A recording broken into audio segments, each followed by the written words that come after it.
Bible literature ministry అనుదిన ధ్యానములు April 3 అంశము జీవమును కోరుకొనుడి. వాక్యము ద్వితీయోపదేశకాండము 30వ అధ్యాయము 19వ వచనము. నేడు జీవమును మరణమును ఆశీర్వాదమును శాపమును నేను నీ ఎదుటను ఉంచి భూమ్యాకాశములను మీ మీద సాక్షులుగా పిలుచున్నాను. ప్రభువునందు ప్రియులారా, నేటి వాక్యమును ధ్యానించుకుందాము.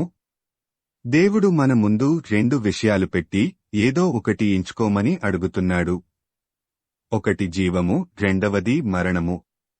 మనం కోరుకున్నా కోరుకోకపోయినా మరణము మాత్రం తప్పదు.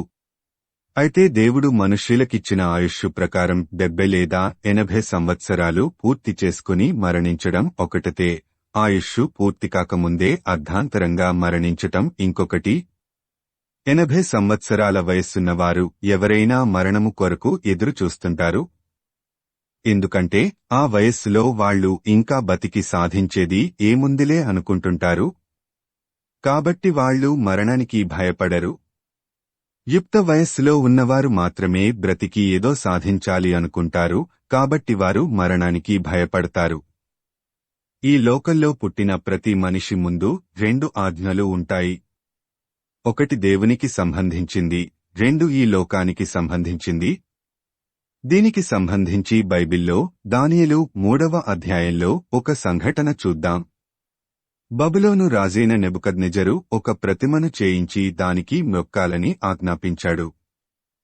అప్పుడు షద్రకు, మేషాకు, అబేద్నెగో అనువారు విగ్రహారాధన చేయకూడదు అన్న దేవుని ఆజ్ఞకి లోబడి ఆ విగ్రహానికి మ్రొక్కలేదు. పైన ఆకాశమందేగాని క్రింది భూమియందేగాని భూమి క్రింద నీళ్లయందేగాని యుండు దేని రూపమునైనను విగ్రహమునైనను నీవు చేసుకొనకూడదు, వాటికి సాగలపడకూడదు, వాటిని పూజింపకూడదు. నిర్గమకాండము 24. దేవుడు ఇశ్రాయేలీలకు ఇచ్చిన 10 ఆజ్ఞలలో ఒకటైన విగ్రహారాధన చేయకూడదన్న ఆజ్ఞను తూచా తప్పకుండా పాటించాలన్న దృఢ నిశ్చయంతో రాజాజ్ఞను వారు పాటించలేదు. రాజాజ్ఞని ధిక్కరిస్తే అగ్నిగుండంలో వేబడి ప్రాణాలు పోగొట్టుకుంటారని తెలిసినా దేవుని ఆజ్ఞని పాటించటానికే సిద్ధపడి రాజుని ఎదిరిస్తారు.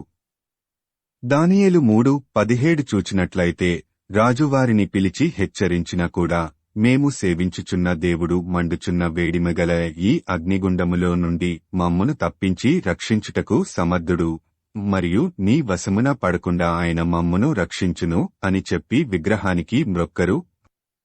ఫలితంగా వారు అగ్నిగుండంలో వేయబడి దేవునిచే రక్షింపబడి ఆ దేశమంతా దేవుని నామము ఘనపరచబడటానికి కారణమయ్యారు. ఈ లోకంలో దేవునికి వ్యతిరేకంగా మన ముందు ఉంచబడే ఆజ్ఞలకి మనం ఎలా స్పందిస్తున్నాము? ఉదాహరణకి, ఆదివారం మనం దేవునిని ఆరాధించాలని దేవుని ఆజ్ఞ. అయితే ఈ లోకల్లో ఆదివారం ఉద్యోగానికో చదువుకోడానికో వెళ్లాల్సిన ఈ లోకానుసారమైన ఆజ్ఞ మనకు ఎదురైతే మనం ఏం చేస్తాము? దేవుడిని ఆరాధించుకోడానికి అడ్డుగా ఉన్న వాటిని వదిలేస్తామా? అంత ధైర్యం మనకి ఉంటుందా? చాలామందికి అది అసాధ్యమే. దేవుని దగ్గర క్షమాపణ అడిగి లోకం వైపే మొగ్గు చూపుతారు. ఎవరైతే దేవుని కోసం లోకాన్ని వదిలేస్తారో, షద్రకు, మేషాకు, అబేద్నెగోలని రక్షించినట్లే దేవుడు వారిని కూడా రక్షిస్తాడు. ఈ లోకములో మనం జీవించేటప్పుడు లోకానుసారమైన ఆజ్ఞల కోసము దేవుని ఆజ్ఞలను పాటించకపోతే మరణమును, దేవుని ఆజ్ఞల ప్రకారం జీవిస్తే జీవమును మనము పొందుకుంటాము. దేవుని ఆజ్ఞల ప్రకారం జీవించడానికి నీవు సిద్ధమా?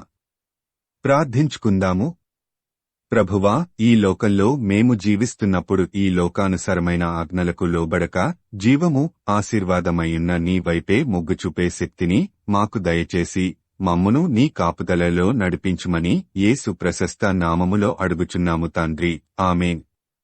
ప్రభువునందు ప్రియులారా, మార్కు సువార్త 16వ అధ్యాయము 15వ వచనములో మీరు సర్వలోకమునకు వెళ్లి సర్వసృష్టికి సువార్త ప్రకటించుడి అని యేసు ప్రభువు చెప్పాడు.